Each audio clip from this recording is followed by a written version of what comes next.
W.F. Hawes presents an unabridged recording of Lipstick and Leather, On the Road with the World's Most Notorious Rock Stars, by Kim Hawes, narrated by Emma Gregory.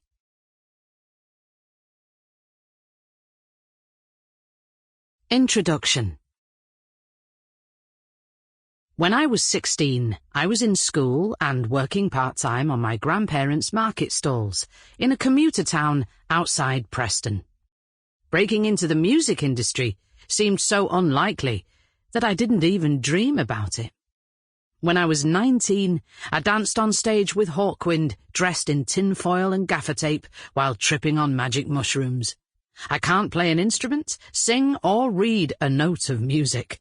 I was offered my first job because I was a brunette. And for 10 years of my career, I slept under Lemmy. A few years ago, when a group of students taking a tour management course were told that a tour manager called Kim was coming to speak to them, they were asked to write down what they expected Kim to be like. A bald, shaven-headed man was one answer. A guy with thick, heavy boots, rough, with a lot of tattoos, on his head, his arms.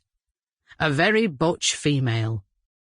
It's funny to me that even now, in the 21st century, people assume I'll be a man because of my name and work. Still, I always loved my name and the assumptions it led to. Whatever image it might have suggested to the contrary, I'm a woman who wore designer shoes rather than steel toe caps, had freshly painted nail varnish instead of tattoos, and carried a Tiffany pen instead of a spanner in my back pocket.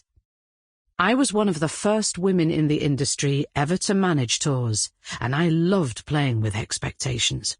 The students' suggestions show how the stereotypical image of the tour manager remains unchanged even now, more than 30 years on. But I always did dance to the beat of my own drum.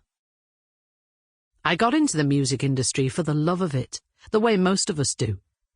The first gig I ever went to was David Bowie playing Preston Guildhall. A neighbour took me and a few friends. After the show, as we were walking back to the car, our ears ringing, we found ourselves in the private parking area. David Bowie's limousine was waiting there, and there, having just appeared from a stage door, was David Bowie making his way over to it. I couldn't believe it. "Hello," I said. "Hello," he replied. Then he got in his car and was driven away. To this day, I can still remember the almost irresistible impulse. Sample complete. Ready to continue?